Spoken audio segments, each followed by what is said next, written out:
Hi friends, my name is Dara and this is Dear Hallmark. This is a space where I nerd and geek out over Hallmark Channel movies, TV shows, and stuff.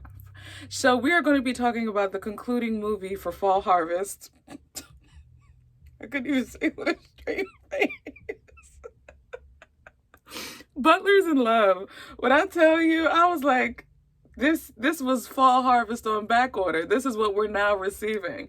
It was caught up in the shipping melee, and we're now receiving Fall Harvest right now. Which I'm okay. I'm okay. I'm okay. I even have my Fall Harvest mug here. Harvest wishes and pumpkin kisses. It's my emotional support cup. So let me tell you about Butlers in Love though. So okay, I'm trying to think. I'm going to tell you the synopsis first, and then I'm going to tell you my overall thoughts. So, Butlers in Love is about Emma Conroy and Henry Walker. Emma Conroy is a woman who's always dreamed of becoming a butler. She grew up watching this show called Plumshire Manor, where in that show, it was the vocation of butling, which is the verb form of butler, like that it was idealized. And so she kind of had this idea of what it would be like to be a butler. She's been working towards this, learned languages, took art history courses, served in restaurants, all to pad her resume so that she could get into the American Butler Academy. She finally gets into the academy and she's like, this is it. This is my moment. I'm gonna get it. I can do it. But she realizes she's not all that it's cracked up to be in the sense of she thinks she knows, but she needs to fine tune her craft. Cue Henry Walker. He is a guy who's born into this, but he has no desire to do it whatsoever. He's just doing it to please his parents. And he comes in with a little leather jacket, just like, yeah, whatever. And he knows like wines and foods and table settings because he's what's called a legacy butler. His parents have been doing this for centuries. And they eventually get paired together. He gets paired with her as her tutor. And she's like, you know what? Can you just help me? She had to drop her ego. Can you just help me? So he helps her. They grow closer together. She encourages him to stand up against his parents and tell them, his desires to be a chef and all this other stuff. And then here's where I kind of had to punch my ticket out because we spent 2 hours of time, we're with Emma and she's like, it's her dream to become a butler and we're with her and she finally makes it to the Count of Kensington in Scotland. She's an under butler. She makes it. And then she gets there and she's like, yeah, I don't want to do this anymore. But mind you, she doesn't say that until like the last 4 to 6 minutes of the movie.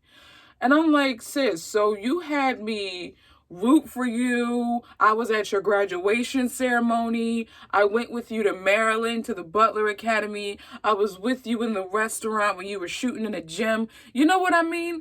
Like we were with you. And then the last 4 minutes, you just gonna quit. That did something to me. I don't know if I particularly liked it. I can understand it as, idealism versus reality, but I don't know if I don't think I liked it. So let's get into some things. The actors, Corey Cott and Stacy Farber, they were great. The acting was on point. This is a completely different storyline, something we've never seen on Hallmark before, which is also why it was conflicting because I'm like, I found myself both fascinated and bored. Like I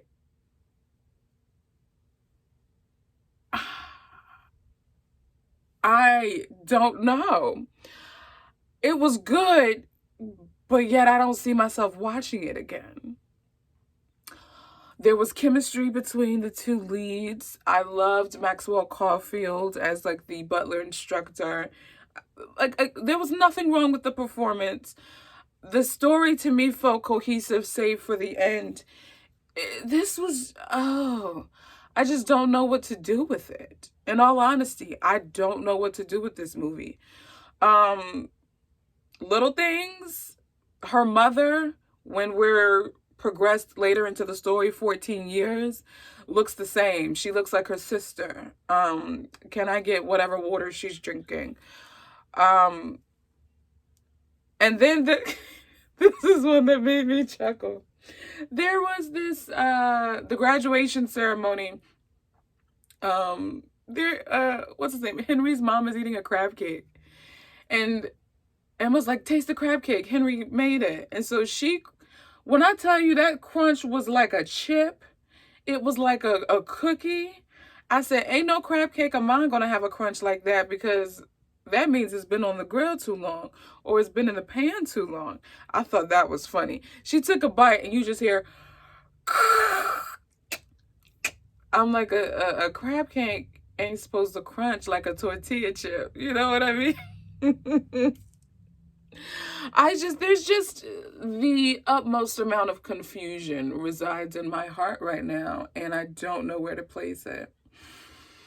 I genuinely don't.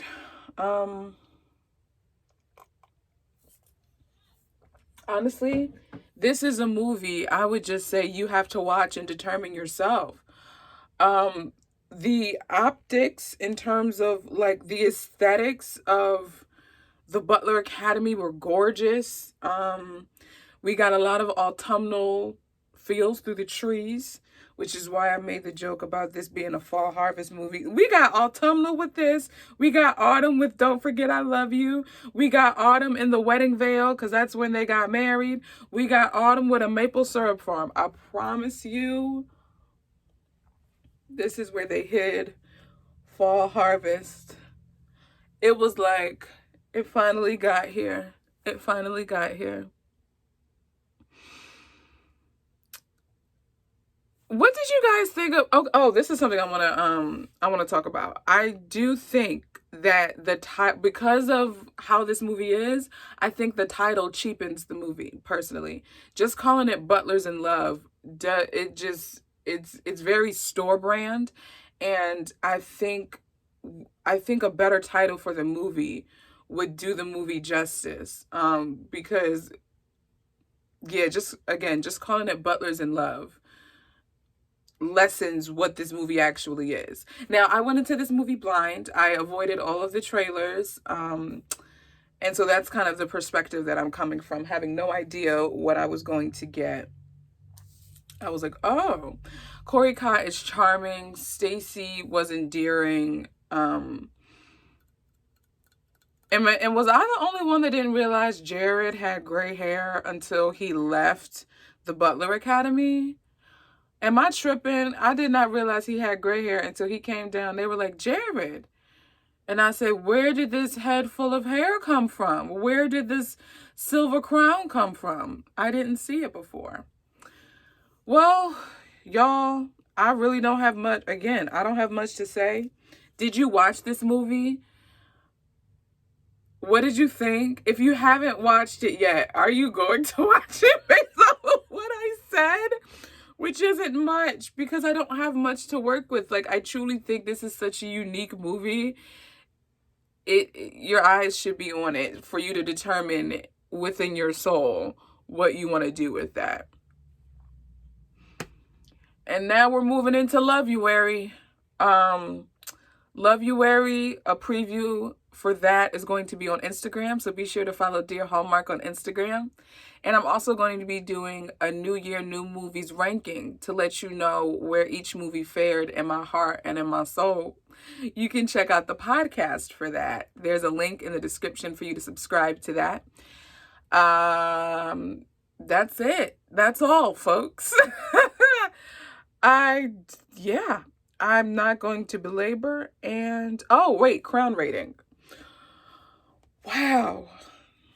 Oh gosh. I really am volleying back and forth between a 3 and a 4. It's a good movie, but because like I said, I was fascinated and bored. Well, we're going to meet in the middle then, 3.5. because I will not watch this movie again. I was bored in some points, but I was fascinated at some points. But the acting was so good that I just don't know what to do with myself. And then the ending was, I felt like we just wasted 2 hours of my time. So I don't know. I don't know. Yeah, I do. 3.5. And that's still with an asterisk because maybe my heart will feel a different way at a different time. But yeah, that's kind of where I am right now. So you guys talk to me in the comments, talk to me on Instagram, leave a voice message on the podcast. I don't know what this is, but leave a voice message on the podcast. When you click the link to subscribe to the podcast in the description, you also have the option to leave a voice message. And then I can play it on the podcast and respond to it. Well, you guys, thank you so much for watching, and I will talk to you guys, oh wow, in a couple weeks when we talk about Wedding Veil Unveiled, starring Autumn Reeser and Paulo. I forget his last name, but I'm excited for that one. Well, you guys, I will talk to you in the next video.